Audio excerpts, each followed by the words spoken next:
Good morning everyone.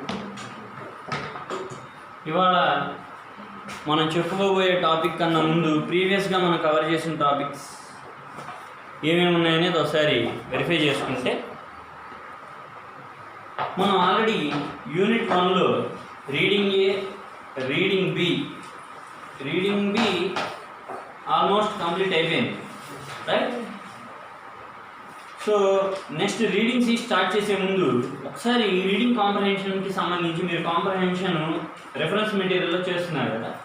Reference మెటీరియల్లో చేసేటప్పుడు అందరూ చేసే పని ఏంటంటే, రెఫరెన్స్ మెటీరియల్లో ఆల్రెడీ అక్కడ పేరా ఇచ్చేస్తాడు కదా, కింద క్వశ్చన్స్ ఉంటాయి అంతే కదా, దాన్ని చూసేసి ఆన్సర్ చేసేసి ఏముందిలే అనుకుంటాం. కానీ ఇక్కడ మీరు గమనించాల్సిన విషయం ఏంటంటే, క్వశ్చన్స్ని చూసి ఆ క్వశ్చన్కి ఆన్సర్ అనేది వెతకాలి అంటే ఫస్ట్ టెక్స్ట్ బుక్ నుంచి వెతకాలి. అర్థమైందా? అంటే ఇక్కడ మీరు ఇండైరెక్ట్గా టెక్స్ట్ బుక్ రెఫరెన్స్ అనేది ఫాలో అవ్వాలి. టెక్స్ట్ బుక్లో ఎక్కడైతే పేరా ఉందో ఆ పేరా మొత్తం నీట్గా టాప్ టు బాటమ్ మొత్తం చదివి, ముందే చెప్తున్నాను, వాడు మీకు పైన ఇచ్చే పేరాలోనే ఖచ్చితంగా క్వశ్చన్స్ అన్నీ ఇవ్వడు. 3 క్వశ్చన్స్ ఇచ్చిన దాంట్లో 2 క్వశ్చన్స్ మాత్రమే పేరాలో నుంచి ఇస్తాడు, ఒక క్వశ్చన్ మాత్రం ఖచ్చితంగా అవుట్ ఆఫ్ ఇస్తాడు. అవుట్ ఆఫ్ అంటే లెసన్లోనే, కానీ ఆ పైన ఉన్న పేరాలో మాత్రం దొరకదు. ఆ కాంప్రహెన్షన్లో నుంచే మొత్తం క్వశ్చన్స్ అన్ని ఆన్సర్ చేస్తామా అంటే చేయలేము. కాబట్టి మీరు ఇక్కడ చేయాల్సిన పని ఏంటంటే text book reference. Text book ఖచ్చితంగా చదవాలి, దగ్గర పెట్టుకుని అప్పుడు రీడింగ్ కాంప్రహెన్షన్ అనేది చేయడం జరుగుతుంది. అలాగే చేశారని అనుకుంటున్నాను. ప్రీవియస్గా నేను చెప్పిన లెసన్స్ అన్నీ, దానికి సంబంధించిన డౌట్స్ ఏమైనా ఉంటే అడగమని చెప్తున్నాను. ఏ లెసన్కి సంబంధించినవైనా ఒకసారి డౌట్ఫుల్గా అనిపిస్తే ఇంకొకసారి జాగ్రత్తగా నేను చెప్పిన లెసన్ని రివైజ్ చేసుకోండి. ఓకే, సో మనం ఇవాళ reading C I will do it అనే లెసన్ని స్టార్ట్ చేయబోతున్నాం. ఈ లెసన్ ఎవరి గురించి అంటే, అసలు ముందు టైటిల్ చదవండి ఒకసారి. ఐ విల్ డూ ఇట్ అంటే అక్కడ నువ్వేం తెలియజేస్తున్నావు? నేను ఆ పనిని చేస్తాను అంటే నీకు ఆ క్యాపబిలిటీ ఉంది కాబట్టి నువ్వు చాలా ఇష్టంగా ఆ పనిని చేస్తున్నావు, ఖచ్చితంగా సాధిస్తాను అని ధైర్యంగా చెబుతున్నావు. నీ విల్ పవర్ని అక్కడ తెలియజేస్తున్నావు అన్నమాట. విల్ పవర్ అంటే విల్లింగ్నెస్, అదంతా పవర్ఫుల్గా ఉంది, నేను అది చేయగలను అంటే ఐ కెన్ డూ ఇట్. అదే నువ్వు ఇష్టంగా చెప్పావు అనుకో, అంటే నేను చేయగలను అని చెప్పడానికి నువ్వు అది నేను ఖచ్చితంగా చేస్తాను అంటానికి ఉన్న తేడా ఇదే. అది నేను చేయగలను అంటే ఐ కెన్ డూ ఇట్ అంటావు, అది నేను ఖచ్చితంగా చేస్తాను అని చెప్పేటప్పుడు ఐ విల్ డూ ఇట్. ఆ విల్ పవర్ని ప్రతి ఒక్కళ్ళలో చూడాలనేది ఈ లెసన్ యొక్క థీమ్. ఓకేనా? అంటే ఈ లెసన్లో మనకు వ్యక్తి గురించి చెప్తారనమాట. అతనుకున్న విల్ పవర్ ఎలాంటిది, కమిట్మెంట్ ఎలాంటిది, డెడికేషన్ అనేది ఎలా ఉంది, ఆయన దేని గురించి అయినా డిటర్మినేషన్ అనేది ఎలా మెయింటైన్ చేసేవాడు, దేని తర్వాత ఏం చేయాలని కన్ఫ్యూషన్ ఉండకూడదు. ఏదైనా ఒక పని మొదలు పెట్టాము అంటే ఆ పని తర్వాత నెక్స్ట్ ఏం పని చేయాలి, లేదా దానికి ముందుగా ఏ పని చేస్తే మనం ఆ పనిని సమర్థవంతంగా కంప్లీట్ చేయగలం అనే విషయాన్ని మనం క్లారిటీగా మెయింటైన్ చేయగలిగినప్పుడే మనం ఏ పనినైనా కంప్లీట్గా ఫుల్ఫిల్డ్గా చేయగలుగుతాం, ఫుల్ ఫ్లెడ్జ్డ్గా. ఓకే, ఆ విషయాన్ని మనకి ఈ లెసన్ ద్వారా తెలియజేయబోతున్నారు. ఇందులో కనిపిస్తున్న ఈ వ్యక్తి పేరు నారాయణమూర్తి.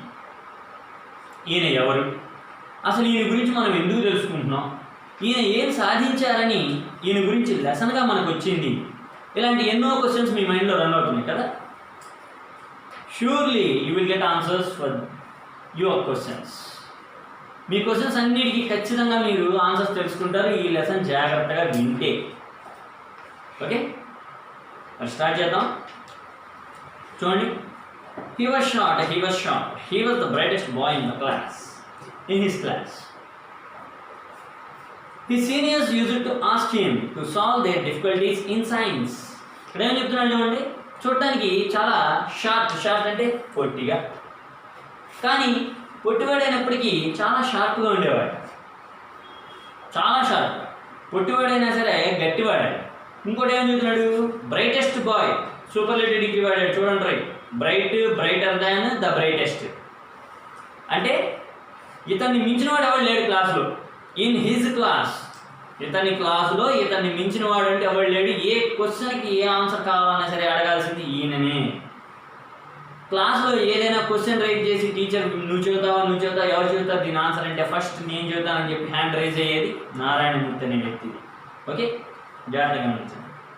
ఇతని సీనియర్స్ సైతం సైన్స్లో ఏదైనా డిఫికల్ట్గా ఫీల్ అయితే ఖచ్చితంగా ఇతన్ని డౌట్ క్లారిఫై చేయమని అడిగేవాళ్ళ. అంత జీనియస్ ఈయన, అర్థమైనా? He could have gone unnoticed in a crowd, but once you asked him a question related to physics or maths, there was a spark in his eyes. ఏమని చెప్తానంటే, గుంపులో మొత్తం జనం అంతా కూర్చుని ఉన్నారు. అంటే గ్రూప్గా కూర్చుని ఉంటారు కదా స్టూడెంట్స్ అనేవాళ్ళు. ఎవరైనా ఏదైనా వాళ్ళకి అవసరం అన్నప్పుడు మాత్రమేగా సార్ అను మ్యామ్ అను పిలిచి మాట్లాడేది. ఊరికి ఎవరికి గుర్తింపు రాదు కదా. అలాగే ఇక్కడ ఏమంటున్నారంటే, మామూలుగా అయితే సైలెంట్గా నేను ఒక స్టూడెంట్ అన్నట్టుగా కూర్చునేవాడు. ఎప్పుడైతే ఒక క్వశ్చన్ అనేది రైజ్ అయ్యేదో, ఈ క్వశ్చన్కి ఆన్సర్ ఎవరు చెబుతారు అనగానే టక్కున హ్యాండ్ రైజ్ చేసే వ్యక్తి ఈయనే. అందరూ ఈయన ఒక్కసారి తిరిగి చూసేవాళ్ళట, ఆ క్వశ్చన్కి ఆన్సర్ ఎవరు చెప్పారు అని చెప్పి. అంతే కదా, క్లాస్లో ఎప్పుడైనా ఏదైనా క్వశ్చన్ అడిగినప్పుడు మీకు ఎవరికి రాలేదు, ఎవడో ఒకటి చెప్పాడు, వాడు ఎవడో అనేది చూస్తారా, ఆ ఎవరి చేత నాకు ఎందుకు అని కూర్చుంటారా?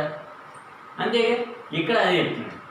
ఆయన ఒక్కసారి క్వశ్చన్ అనేది రైజ్ అవ్వగా ఆయన కళ్ళలో ఒక స్పార్క్ వచ్చేది. ఫిజిక్స్ కానీ మ్యాథ్స్ కానీ అనగానే చాలా ఇంట్రెస్ట్గా feel అయ్యేవాడు. He could grasp the theories of science faster than the light of speed of light. అంటే ఏమని చెబుతున్నాడు ఈయన, ఏదైనా విషయాన్ని గ్రాస్ప్ అంటే క్యాచ్ చేసే విధానం ఎలా ఉంటుందంటే, లైట్ యొక్క స్పీడ్ ఎలా ఉంటుందో మీకు తెలుసుగా, కిలోమీటర్ వేసి మరి మీకు 8th 9th కూడా మీరు చదివారు. ఎన్ని లైట్ ఇయర్స్ అనేది కూడా మీకు ఒక ఐడియా ఉంది. ఆ లైట్ అనేది ఎంత ఫాస్ట్గా ట్రావెల్ చేస్తుంది, మన భూమి మీద సన్లైట్ అనేది పడాలంటే ఎంత ఫాస్ట్గా ట్రావెల్ చేస్తుంది, ఎన్ని నిమిషాలు, ఎన్ని సెకండ్లు, ఎన్ని అవర్స్తో సహా అక్కడ రాసి ఉంటుంది. ఆ లైట్ అనేది చాలా ఫాస్ట్గా ట్రావెల్ చేస్తుంది, కొన్ని సెకండ్ల కాలంలో రీచ్ అవుతుంది భూమి. దానికంటే స్పీడ్గా ఈయన క్యాచ్ చేయడం, తిరిగి ఆన్సర్ చేయడం జరిగేది. ఏ విషయాన్ని నేను ఇట్టే పట్టేసేవాడు చెప్పంగానే. అంత ఇష్టం చదువు పట్ల ఉండాలి. ఇక్కడ మీరు అది గమనించాల్సింది. స్టూడెంట్గా ఉన్నప్పుడు ఈయన చైల్డ్హుడ్ ఎలా సాగిందని మనకి ఇక్కడ చెప్తున్నాడు. ఓకే, సో ఇక్కడికి ఫస్ట్ పారా కంప్లీట్ అయింది. నెక్స్ట్ పారా స్టార్ట్ చేస్తున్నాం చూడండి. He came from a poor but educated family.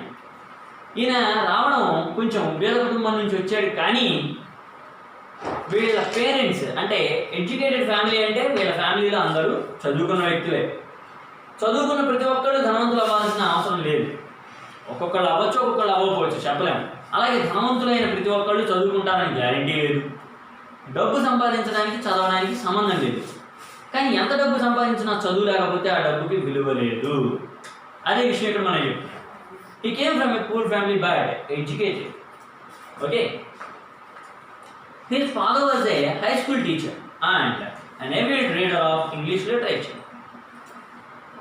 వీళ్ళ నాన్నగారు హై స్కూల్ టీచర్ అంట. హై స్కూల్ అంటే ఏంటంటే 8th 9th 10th దీనికి సంబంధించిన క్లాసెస్ ఏవైతే ఉంటాయో ఈ క్లాసెస్ మొత్తాన్ని మనం హై స్కూల్ అంటాం.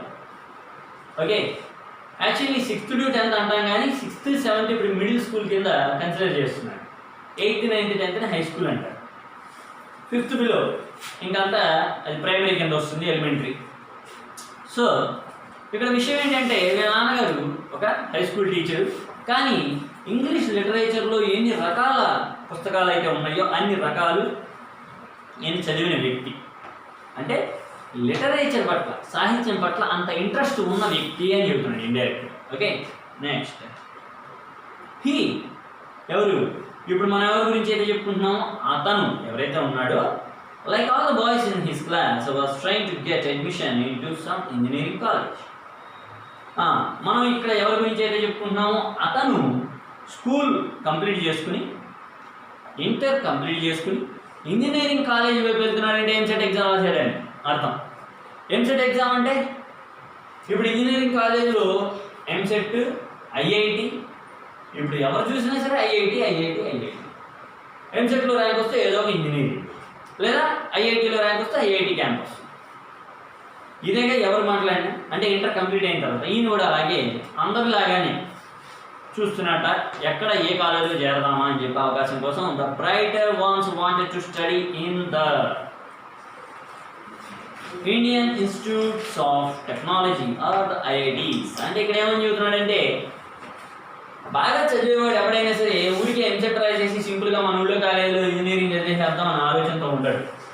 ఖచ్చితంగా నేను ఐఐటి ప్రిపేర్ అవ్వాలి, ఐఐటిలో ర్యాంక్ కొట్టాలి, ఆ ర్యాంక్ మీద ఆ ర్యాంక్కి ఎక్కడైతే సీట్ వస్తుందో అక్కడ నేను చదువుకోవాలి మంచి యూనివర్సిటీలో, ఎక్కడైనా కానీ ఇండియా మొత్తం మీద ఆ ఐఐటీస్లో చదివి క్యాంపస్ ప్లేస్మెంట్ కొట్టి నేను ఏదైతే అనుకుంటున్నానో నా గోల్ నేను రీచ్ అవ్వాలి అని చదివేవాడు సమర్థుడైనవాడు అనుకునే ఆలోచన అదే. సరే కొంచెం చదవలేనివాడు ఏమనుకుంటాడు, ఊరికే ఎంసెట్లో ర్యాంక్ ట్రై చేద్దాం, ఎంతో కొంత వస్తుంది, వచ్చిన దాన్ని బట్టి మన ఊళ్ళోనో లేదా పక్క ఊళ్ళోనో ఎక్కడో ఒకటి దగ్గరలో ఇంజనీరింగ్ కాలేజ్ చేద్దాం అనుకుంటాడు ఒకడు. సరే ఈ ఇంజనీరింగ్ ఎంసెట్ మన వల్ల కాదు, ప్రశాంతంగా ఎంటర్ అయిపోయింది కాబట్టి నెక్స్ట్ డిగ్రీ చేసుకున్నాం అని ఒకడు అనుకుంటాడు. అంటే ఎవడు చదివేదాన్ని బట్టి వాడు ఎంచుకునే ప్లాట్ఫామ్ అనేది ఉంది. ఓకే, దాన్ని బట్టి మీ ఫ్యూచర్ కూడా డిసైడ్ అవుతుంది. చూడండి, there was an entrance test for IIT. తెలిసిందే, ఏ ఎగ్జామ్కి అయినా సరే ఎంట్రన్స్ టెస్ట్ అనేది కంపల్సరీ ఉంటుంది. ఎవరు గురికే తీసేసుకోరు, అవునా కదా? This boy along with his friends applied to appear for the test. అది మనం ఇక్కడ ఈ వ్యక్తి ఎవరి గురించి అయితే చెప్పుకుంటున్నాం, ఆయన ఐఐటి టెస్ట్కి అప్లై చేశాడు వీళ్ళ ఫ్రెండ్స్తో పాటు. Okay, they did have any special books for coaching or coaching. Okay, ఇక్కడ ఏమని చెప్తున్నాడంటే వీళ్ళకి స్పెషల్ కోచింగు లేదు, అలాగే స్పెషల్ బుక్స్ లేవు.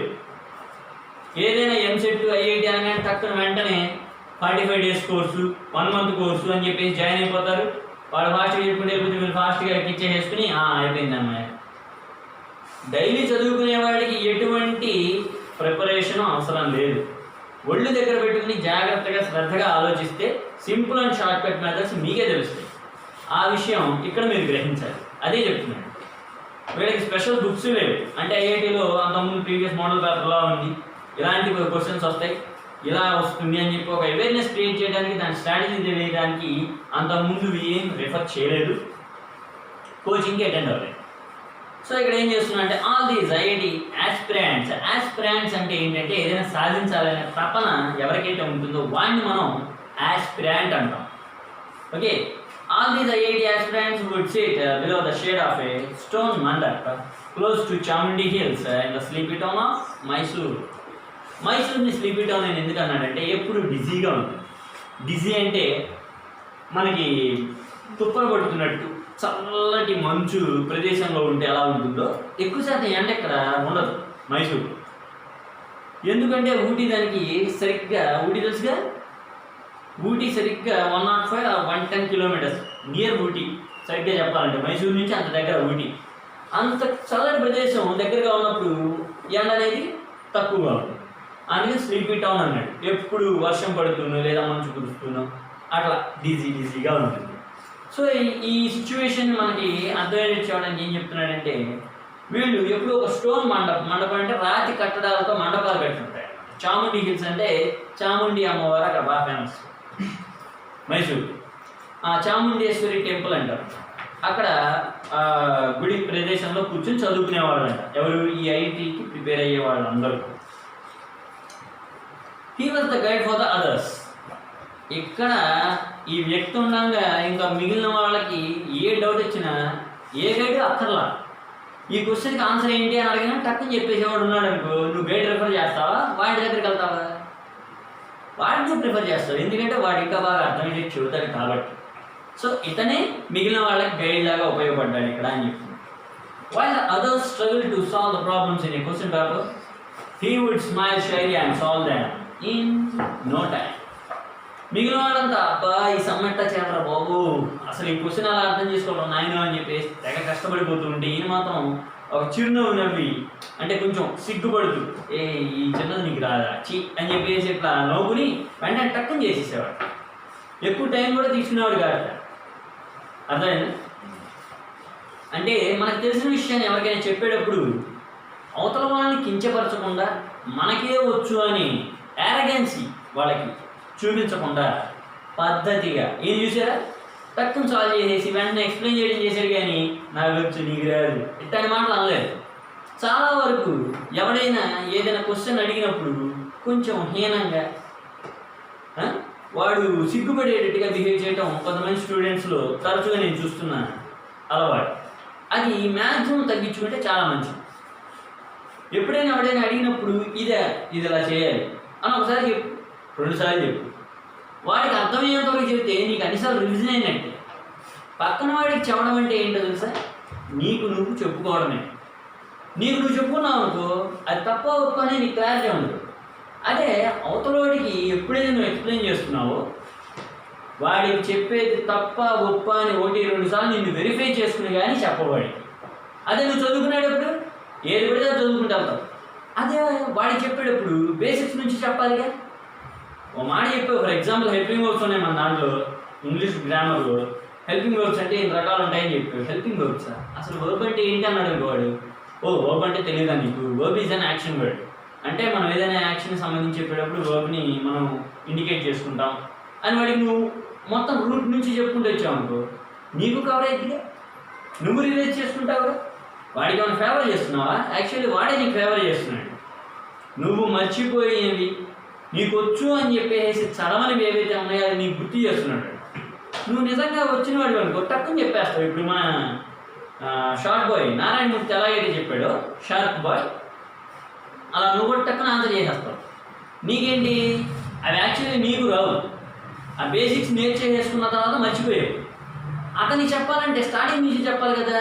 నీకు రావా, నువ్వు ఇంత వేస్ట్గా వెళ్ళావు అనుకోలేదు అని చెప్పి స్కిప్ చేసేస్తూ ఉంటాడు. అంటే ఏంటి, మీరు నేర్చుకునే ఉద్దేశం లేకపోతే అవతలని కించపరుస్తారు. వాడికి ఏంటి, నేర్చుకోవాలనే ఇంట్రెస్ట్ లూజ్ అయ్యే అవకాశాలు ఎక్కువగా ఉంటాయి. అలాంటి పనులు చేయకూడదు. ఈ లెసన్ నుంచి మీరు నేర్చుకోవాల్సిన విషయాలు చాలా ఉన్నాయి, చెబుతున్నాను కదా, జాగ్రత్తగా గుర్తుపెట్టు. నెక్స్ట్ కంటిన్యూషన్ చూస్తే, he sat alone below a tree and dreamt of studying at IIT. ఎప్పుడు ఈయన ఒక్కడే కూర్చుని ఎప్పటికైనా సరే ఐఐటీలో నేను చదవాలి అని చెప్పేసి కళ్ళగంటూ ఉండేవాట. ఎవడైనా ఏదైనా సాధించాలి అన్నప్పుడు వాడు ఖచ్చితంగా వాడి కళ గురించి ఏదో ఒకటి ఊహలో కొంచెంసేపు డ్రీమ్ అనేది సహజం. మీరు ట్రూ హైట్ అనే లెసన్ 9th చూశారు. అతను ఎప్పుడు ఈగల్లాగా పైకి ఎగరాలి, గర్వంగా ఎగరాలి అని చెప్పేసి ఎంతో కలగనేవాడు. ఎంతోసేపు, చాలాసేపు, చిన్నప్పటి నుంచి ఒక రకంగా చెప్పాలంటే. ప్రతిరోజు పడుకుని నిద్రపోయేటప్పుడు అతనికి ఫ్లయింగే గుర్తొచ్చేది. కానీ ఒకరోజు జూనియర్ ఒలింపిక్స్లో రికార్డు స్థాయిలో ఆయన స్థాపించాడు. ఆ రికార్డు సాధించడం అతని కళ. అది నెరవేరినప్పుడు ఎలా ఫీల్ అయ్యాడో చూశారుగా. అదే సిచ్యువేషన్. ఏదైనా మనం అనుకుంటే అది సాధించేంత వరకు అది మనం తప్పిస్తూనే ఉండాలి. అది నేను సాధించాలి, నిద్రపోతున్నా సరే, పడుకున్నా సరే, తింటున్నా సరే, ఏ పని చేస్తున్నా సరే నేను అది సాధించాలి, నేను అది సాధించాలి, ఎప్పటికైనా సరే నేను అది సాధించాలి. అది ఎలా సాధ్యం అది తెలుసుకోవాలి. హౌ కెన్ ఐ అచీవ్, నేను ఎలా సాధించగలను అనేది నువ్వు తెలుసుకుంటే నీకే తెలుస్తుంది. అంటే ఆ సక్సెస్కి సీక్రెట్ నీ దగ్గరే ఉంది. గాలి అవసరం అనుకున్నప్పుడు పీలిస్తే బతుకుతానని తెలిస్తే ముక్కు మూసుకోడు ఎవరు. అదేగా ప్రీవియస్ లెసన్లో మనం చెప్పుకున్నాం. Every success story is a story of great ఫెయిల్యూర్స్లో మనకి ఫిలాసఫర్ సాక్రటీస్ ఏం తెలియజేశాడు, కీ టు సక్సెస్. నువ్వు నీళ్ళ లోపల ఉగ్గబట్టుకుని ఉన్నప్పుడు కావాల్సింది ఏంటి, గాలి. పీల్చుకుంటే బతుకుతానని తెలిస్తే పీల్చుకున్నావుగా, సాధిస్తేనే బతుకుతాను అని నువ్వు ఎప్పుడైతే అనుకుంటావో అప్పుడు సాధించడం తేలిక అని చెప్పి అదే విషయాన్ని మనం గమనించాలి. ఈయన కూడా అలాగే కళ్ళగంటూ ఉండేవాట. It was the ultimate aim for any bright boy at the age as it still is today. ఏమని చదువుతున్నాడు, ఎవడైనా చదువుకునే వ్యక్తి అనేవాడు ఉంటే, అంటే ఖచ్చితంగా బాగా చదువుకునే పిల్లాడికి ఐఐటి అనేది ఒక డ్రీమ్. ఈ రోజుకి ప్రతి ఒక్కడు ఎవరైతే చదువుతారో వాళ్ళ సంగతి చెప్తున్నారు. బాగా చదివేవాడు ప్రతి ఒక్కడు ఖచ్చితంగా ఐఐటీలో సీట్ సాధించాలి అనే తపనతోనే ఉంటాడు. ఖాళీగా నేను ఇక్కడే ఏదో కాలేజీలో చేరేసేద్దాం అనే ఆలోచనతో వాడు ఉండడు. అదే చెప్తాను ఈ రోజుకి. He was then only 16 years old. అప్పటికి అతనికి కేవలం 16 years అంతే. నెక్స్ట్ ఏం చెప్తున్నాడు చూడండి, ద D-Day కేమ్. D-Day అంటే చూసుకోండి, ఇంపార్టెంట్ డే. అంటే అతనికి ఇంపార్టెంట్ డే ఏదో ఒకసారి గెస్ చేయండి. ఇంపార్టెంట్ డే అంతే, అంతకు చేయలేదు. Entrance test for IIT, that's it. IIT entrance టెస్టే అతనికి ఇంపార్టెంట్ డే ఆ రోజు వచ్చేసింది. He came to Bangalore, stayed with some relatives and appeared for the entrance test. Bengaluru వచ్చాడు, వాళ్ళ రిలేటివ్స్ బెంగళూరులో ఉంటే వాళ్ళతో పాటు స్టే చేసి చక్కగా ఎంట్రన్స్ టెస్ట్ అటెండ్ అయ్యాడు. He did very well but would only say okay when asked. చాలా బాగా రాస్తాడు ఆయన.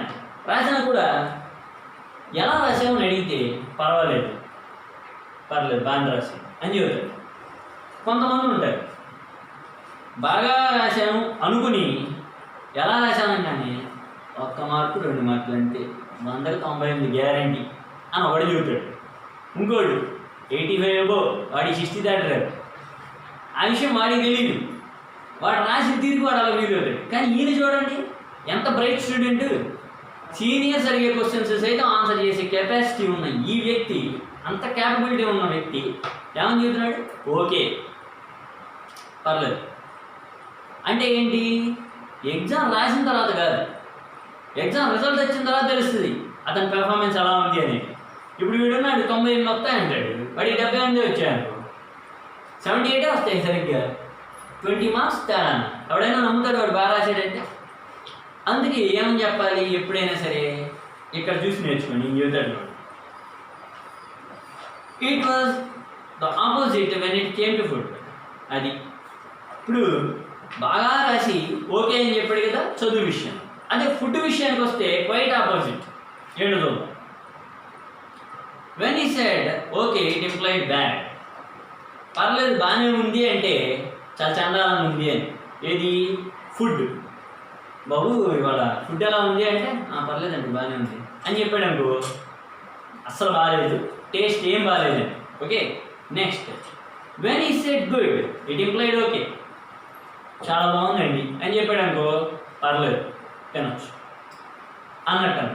ఏది? ఫుడ్ విషయానికి వస్తే గుర్తుపెట్టుకోండి. వెన్ ఈ said excellent it implied good, చాలా బాగుందండి, చాలా చాలా బాగుంది, అద్భుతంగా ఉంది అని చెప్పాడు అనుకో, పర్లేదు కొంచెం బాగుంది. గుడ్ అన్నదానికి చాలా చాలా బాగుంది అంటాడు ఫుడ్ విషయానికి వస్తే. అంటే his principle was never to hurt anyone. ఇక్కడ మీనింగ్ ఏంటి? ఎవరిని హర్ట్ చేయకూడదు. అది ఆయన చెప్పే మాట వల్ల ఎవడైనా హర్ట్ అయితే ఆయన కొంచెం బాధపడే వ్యక్తి, అంత సున్నితమైన మనసు ఉన్న వ్యక్తి. అది sensible mind. The IIT entrance results came. మొత్తానికి ఐఐటి ఎగ్జామ్ రాసేసారు, తర్వాత రిజల్ట్స్ కూడా వచ్చాయి. He had pass with a high rank. అద్భుతమైన ర్యాంక్ వచ్చింది, టాప్ స్కోర్ ఆయన కొట్టింది కూడా.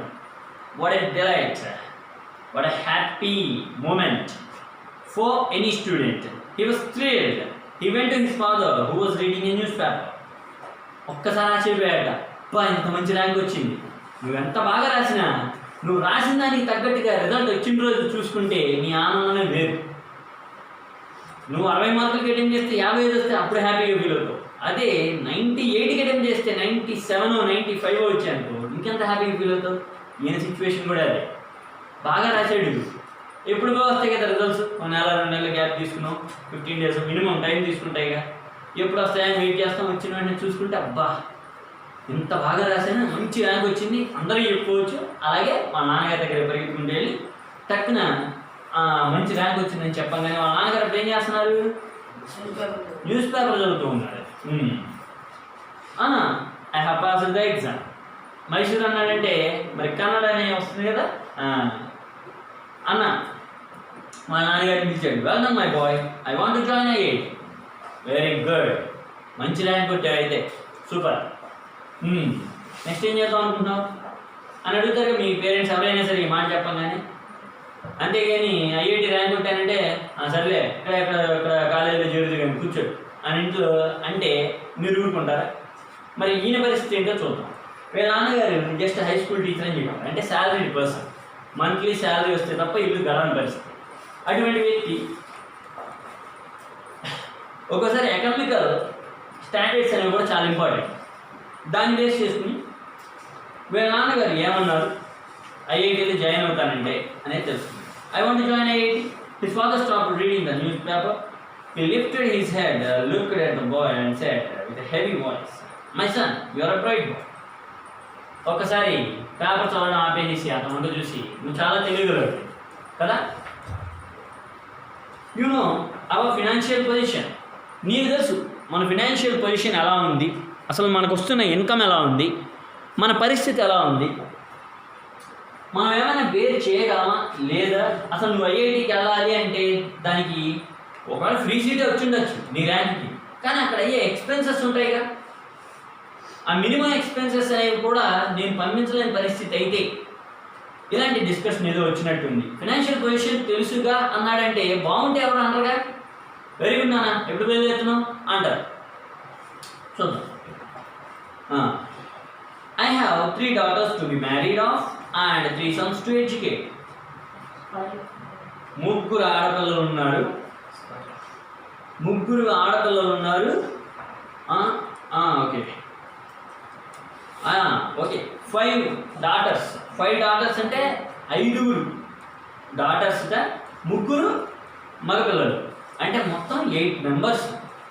చదివించాల్సిన వాళ్ళు ఆడపిల్లలకి చదివిన తర్వాత నెక్స్ట్ పెళ్ళే కదా. ఒకవేళ చదువు అయినా అవ్వకపోయినా పెళ్ళి ఖచ్చితంగా చేయాలి. ఆ ఉద్దేశంతో ఈయనేం చెప్తున్నాడు, 5గురికి నేను పెళ్లి చేయాలి. So I am a salaried person. నీకు తెలుసు నెల జీతం రాకపోతే మన ఇంట్లో ఎలాంటి పరిస్థితి ఉంటుందో కదా. I can't afford your expenses at IIT. ఐఐటిలో నీకు అయ్యే ఖర్చులు నేను కొంచెం కూడా భరించలేను. Okay, you can stay in Mysore and study as much as you want. మైసూర్లో ఉండి నువ్వు ఎంత చదవాలనుకుంటున్నావో అంత చదువు, ఎంత కావాలంటే అంత చదువుకు, నేనేమి నీ చదువు కట్టురాను. కాకపోతే ఐఐటికి పంపడం అనేది మాత్రం నా తలకు మించిన భారం. నేను అంతకు అమౌంట్ సెట్ చేయలేను నీకు, మినిమం ఎక్స్పెన్సెస్ కూడా నేను ఇవ్వలేను నీకు, అది పరిస్థితి అని చెప్పాడు. సో దీనికి గాను మన షార్ప్ బాయ్, బ్రైటెస్ట్ బాయ్ ఎలా స్పందించాడు, అసలు వాళ్ళ నాన్నగారిని ఒప్పించాడా, ఇతను ఎలాగైనా వెళ్ళి ఐఐటీలో చదివాడా, అసలు ఆ తర్వాత ఏం చేశాడు అనేది నెక్స్ట్ క్లాస్లో తెలుసుకుందాం. ఓకేనా?